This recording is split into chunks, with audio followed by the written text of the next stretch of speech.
அவ்வளவு சாதாரணமா போச்சா சிஎம் சார்? எதிர்கட்சியா இருந்தா மட்டும்தான் மக்கள் மேல உங்களுக்கு அக்கறை இருக்குமா? அப்புறம் எப்படி சார் நீங்க உங்களை மக்களின் முதல்வர்னு நான் கூசாம சொல்றீங்க? பரந்தூர் பகுதி விவசாய மக்களையும் பொதுமக்களையும் நானே அழைச்சிக்கிட்டு வந்து தலைமை செயலகத்துல உங்களை நேர்ல சந்திச்சு முறையிடுற நிலைமை உண்டாகும். அப்படி ஒரு சூழலை நீங்க உருவாக்க மாட்டீங்கன்னு நான் நம்புறேன். அதையும் மீறி அப்படி ஒரு சூழல் வந்துச்சுன்னா நான் ஃபேஸ் பண்ண தயாரா இருக்கேன்.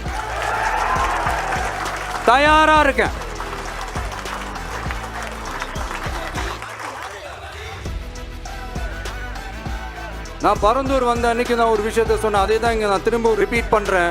We are not against any developments. We are not against airports. அந்த லொகேஷன் தான் தப்புன்னு சொல்றோம். இதை நாங்க மட்டும் சொல்லல, ஏவியேஷன் சேஃப்டி எக்ஸ்பர்ட்ஸ் மென்ஷன் பண்ணியிருக்கிறாங்க. that place is not fit for airport pilots.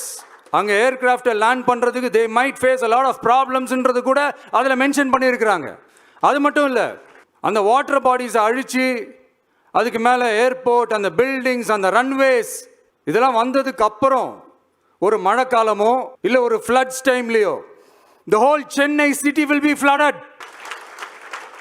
இதையும் அதுல மென்ஷன் பண்ணியிருக்கிறாங்க.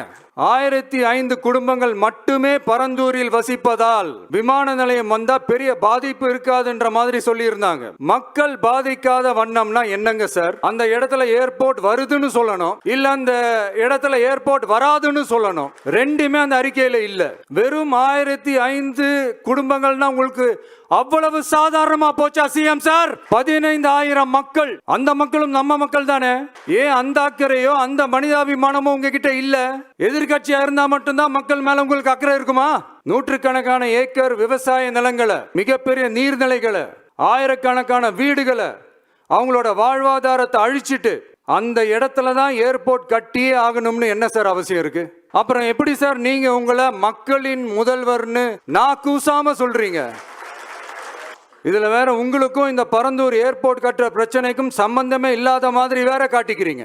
ஆனா ஏர்போர்ட்டுக்காக பரந்தூரை பரிந்துரை செஞ்சதே உங்க கவர்மெண்ட் தான் ஒன்றிய விமான போக்குவரத்து துறை அமைச்சர் சில மாதங்களுக்கு முன்னாடி சென்னை வந்திருந்தப்போ சொன்னார். அதுக்கும் உங்ககிட்ட இருந்த எந்த பதிலும் இல்ல. பரந்தூர் பகுதி விவசாய மக்களையும் பொதுமக்களையும் நானே அழைச்சிக்கிட்டு வந்து தலைமை செயலகத்துல உங்களை நேர்ல சந்திச்சு முறையிடுற நிலைமை உண்டாகும். அப்படி ஒரு சூழலை நீங்க உருவாக்க மாட்டீங்கன்னு நான் நம்புறேன். அதையும் மீறி அப்படி ஒரு சூழல் வந்துச்சுன்னா நான் ஃபேஸ் பண்ண தயாரா இருக்கேன்.